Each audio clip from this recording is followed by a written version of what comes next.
It's what you all been waiting for, ain't it? When people pay paper for game it, they can't stain it, they want something new.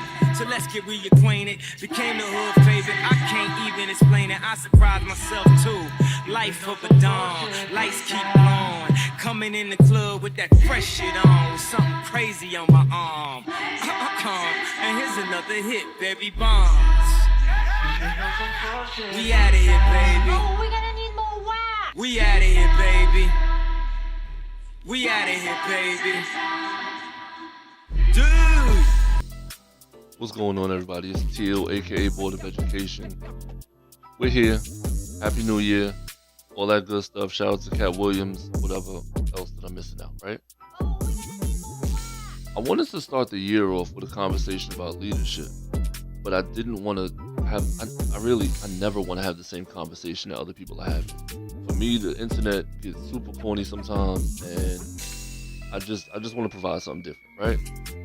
So I went into my favorites on YouTube, something that I viewed maybe, it's a TED Talk that I watched maybe 10 years ago. I'm looking at it right now, it says 13 years old, so I probably saw it about when it came out. And it's a conversation about leadership. And we're gonna just flip this in a different way and talk about this in a different way. So what I'm gonna do first, I'm gonna play this video. It's called How to Start a Movement by Derek Sivers. It's on YouTube, it's a TED Talk. And then we'll come back right afterwards and we'll put everything into context. So ladies and gentlemen, at TED we talk a lot about leadership and how to make a movement. So let's watch a movement happen, start to finish, in under 3 minutes and dissect some lessons from it. First, of course you know, a leader needs the guts to stand out and be ridiculed. But what he's doing is so easy to follow. So here's his first follower with a crucial role. He's going to show everyone else how to follow. Now notice that the leader embraces him as an equal. So now it's not about the leader anymore, it's about them, plural. Now there he is calling to his friends. Now if you notice that the first follower is actually an underestimated form of leadership in itself. It takes guts to stand out like that. The first follower is what transforms a lone nut into a leader.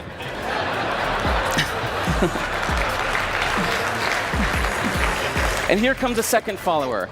Now it's not a lone nut, it's not two nuts, 3 is a crowd, and a crowd is news. So a movement must be public. It's important to show not just the leader, but the followers, because you find that new followers emulate the followers, not the leader. Now here come 2 more people, and immediately after, 3 more people. Now we've got momentum. This is the tipping point. Now we've got a movement.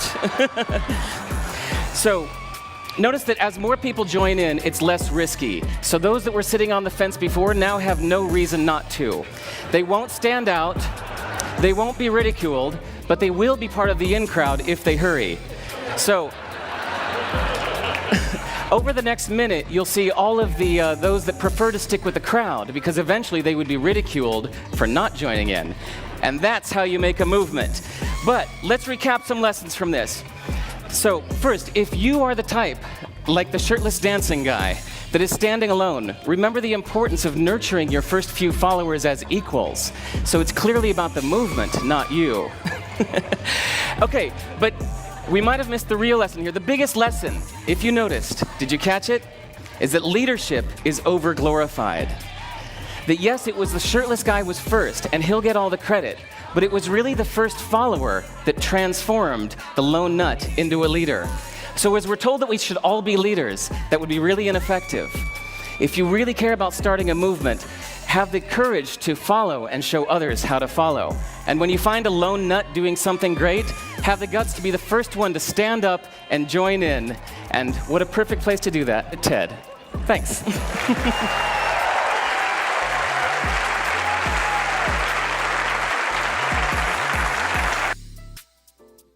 So just to tie this all in, right? I'm gonna take you back a little bit before we get into the video, right? Maybe 15 years ago, me and the homies, we started making music, right? One of my friends started promoting parties. I said, yo, I should DJ. Because if he's promoting parties, I could DJ, right? And then that turned into producing. And then that turned into making, just making songs. Like, just actually recording over the tracks that we make. And then that's when like the mixtape circuit was like heavy, right? We got to a point where we wanted to just make sure that everyone knew that we were making music. So we started making our rounds. We started pulling up on people, playing music out the car. We started pulling up to people's houses, listening to our music in people's basements, all types of stuff. The most impactful meeting that we had about the music was with my man Randy. And if you know me, you know Randy. Pulled up on Randy, and we like, yo, you gotta hear this. So he listened, and this is like music with me, like maybe 4 other people. So Randy's listening, bobbing his head, all of that stuff. He's like, yo, John is nice. Y'all, he so straight up told me, yo, Chris, I don't like the way you rap. And it should have hurt, right? Because it's art. Like, it's, you know, you want people to appreciate your art and all of that stuff. But I appreciated the fact that he told me that he didn't like the way I rap more than anything else at the time. Because we went around to other people and they're like, yo, like, y'all keep going. Just, you know, generic stuff, because no one wants to be the person to say you're trash. Now, also, he didn't say I was trash. He just said he didn't like the way I rap. He said lyrically, everything is great, but just the flow, like, I'm used to a 90s, cool, different, like, aggressive flow, and that's not what you do, that's not who you are. Before I go after the king, I put his love in check. Ride till the wheels fall off, the haters rubbing neck. Black bag full of dough on the table, just to vibe with my team. It's provided by the scene, money clipped by the scene. My life exactly what it seems. I got the president in pocket, checks and balances is me. Queen. Okay. Social Security. Hits. That's what it is, man. 134%, man. You already know. Let's go. So he passed on my music, but he said, yo, what y'all need to do is y'all need to push John. John is the one. So we embraced it. We started pushing John. Like, we started making beats, and making a mixtape. We had, you know, Euro Jones, the rock and roller, and we had a whole bunch of different things. And we just made sure that anyone that would listen to anything that we were doing paid attention to what John was saying and John's music. And then maybe like 2 or 3 weeks later, we met up with Randy again. And if you know Randy, you know this is completely him, right? He says, yo, I've been thinking about your music or whatever. Yo, you know what you should do? You should get all of y'all together, right? And just go different places in the city. I'm from New York. If you're familiar, I'm from New York. When I say the city, I'm talking about Manhattan, right? So he's telling us, yo, y'all should go to different places in Manhattan, hop out the car, you know what I'm saying, and just act like John is more important than he is. You know, be taking photographs of him, you know, we'll have the camera crew, and when people see that going on, they'll pay more attention. They'll start asking the photographers and all of that stuff, yo, who's that? And if you don't know John is one of my other right-hand men. John is 6'4", 6'5", so he towers over everybody already. So he already gets attention. But then on top of you know, the attention from being 6'5", it's like y'all also taking pictures. So it could really throw somebody off. It's like, yo, is he an NBA player? Is he an athlete of any kind? What does he do? So that was the goal, right? Now, we never got to do that, but just the fact that Randy thought about, like, he just started formulating a plan was dope to me. I know you're saying, what does that have to do with the TED Talk? Fast forward again. I'm starting an organization. I've always worked with education. I've never, ever, ever stopped working in education. I've worked in daycare for over a decade. I've done I've done a bunch of education work. And while I was in daycare, I started an organization called Every Child Needs a Champion. And then, you know, if you know it now, it's called Champion QU at championqu.com. But when I was formulating it, I said, yo, I want to do experiences and events So one of the experiences was like walking across the Brooklyn Bridge. And an example of an event is our annual kickball game, right? But before any of these things happen, I run it by Randy, because based on a decade ago, 15 years ago, when I was making music, Randy was the only person that would tell the truth. Like I hear it myself. When I go back and listen to old stuff, I hear it myself. I hate the flow that I was using back then. So other people had to have hated it too and just not said it, but Randy said it. And then Randy also built upon what we were doing.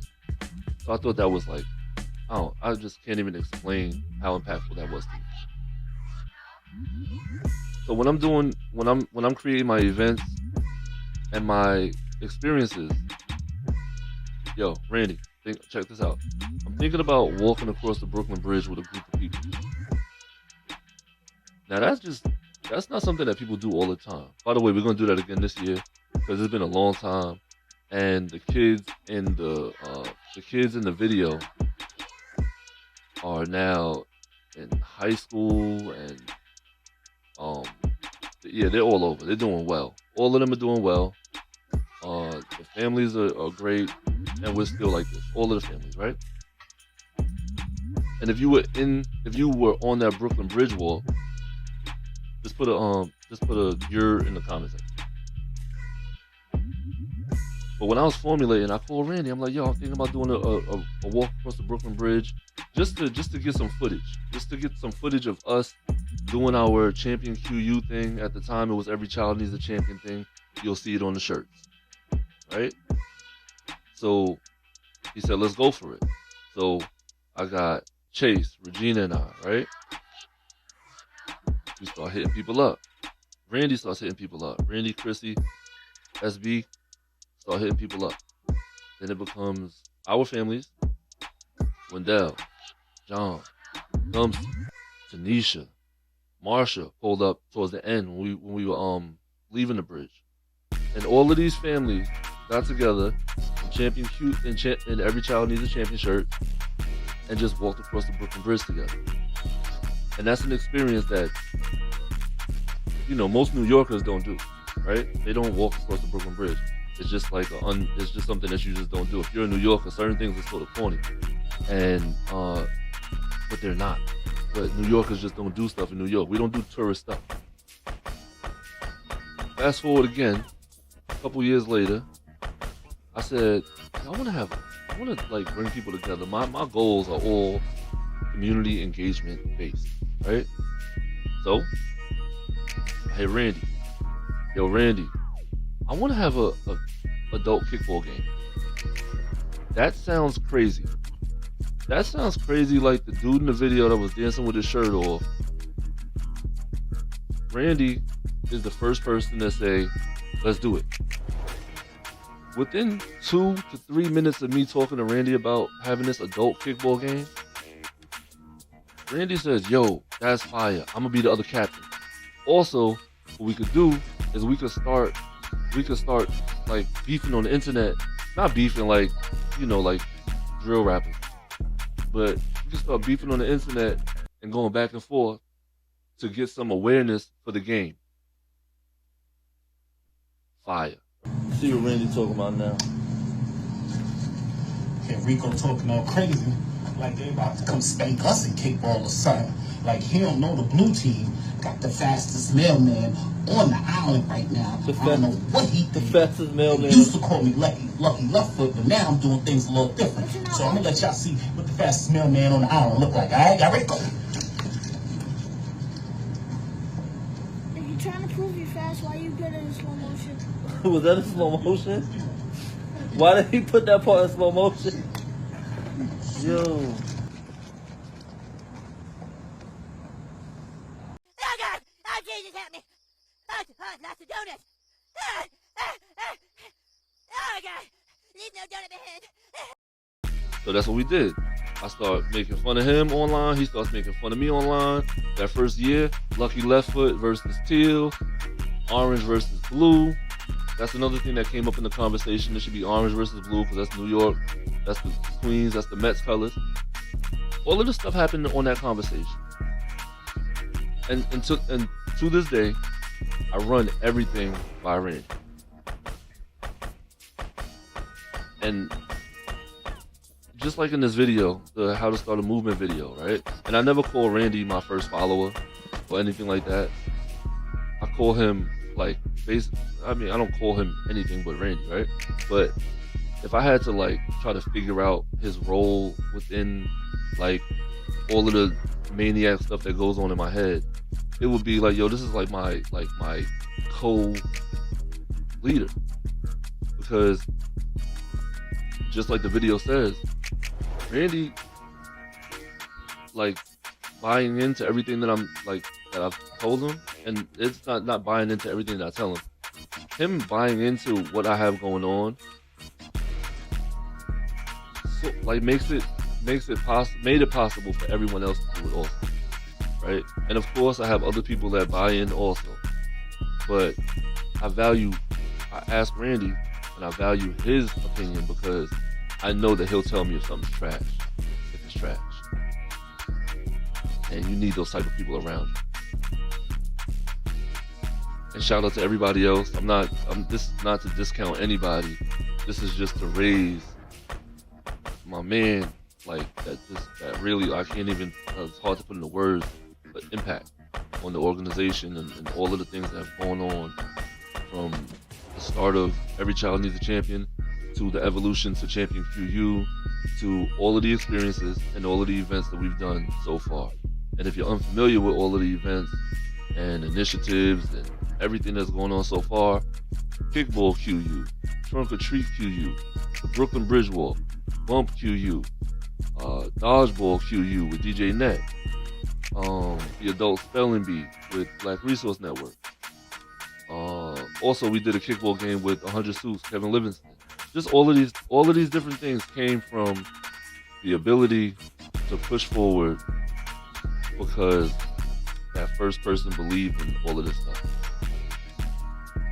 And the dope thing about it is that I could also be that person for him, and I get the calls too because we think the same. So, since I started my organization and all of that stuff, Randy and his lovely wife now have Band Talk Podcast. Ladies and gentlemen, to your first live episode of Band Talk Podcast. I am your co-host, Dr. Randy. I like them. And I'm certified Christy. They have Chosen Few Travel Crew.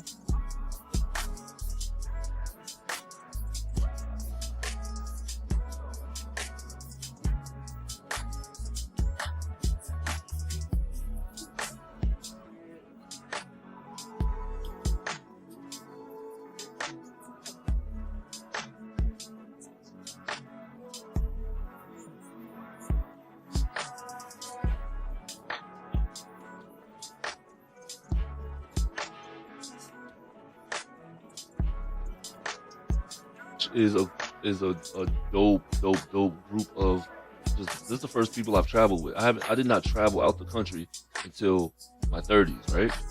And this is the first group that I've traveled with. Randy's the first person I traveled with. First place I went to Mexico. And that was with Randy. And then I went back to other places with the Chosen Few Travel Crew. And I plan on going to Jamaica with them in April.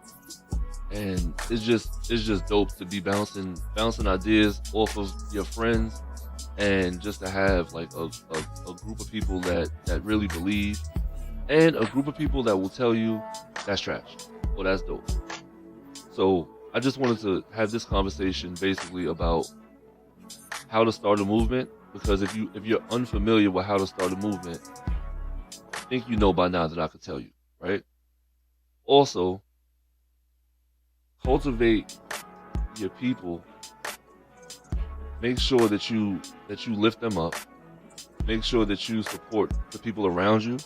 Make sure that you support people in general, right? Because sharing stuff is free online. Posting stuff independently is free online. And we're going to have a conversation about that another time. Because the posting independently, very different. very, very different. Yeah, and all that good stuff. And then just allow, another thing that Randy has done, and Viola also is a huge part of this, is letting me know that I need to accept help. Because I don't like calling myself a leader, but for the purposes of this conversation, as a leader of an organization, I'll say, you want to do everything yourself. Like, I build my websites myself. I do my own content. I do my own artwork and all of that stuff, right? My designs, my logo. But when you get used to doing everything yourself, you tend to not ask other people for help. So one time I was in Randy's backyard, Randy, Viola, Chrissy, they're telling me like, yo, it was an intervention. It was like, yo, you need to accept help. And that was probably one of the most impactful conversations I had, like, in my adult life, right? They might not know it, but just the all of the stuff that they poured into me during that conversation was just like really dope, and telling me who I was, because sometimes you don't see it. So I just wanted to just come here and say that I'll be back on the 24th, right? I'm doing content for the 8th and for the 24th. I'm actually recording this on the 8th, so hopefully it comes out today. I have to edit it up and all that stuff, but if you have any questions about my organization, right, or how to start a movement, or anything business related, ask Randy.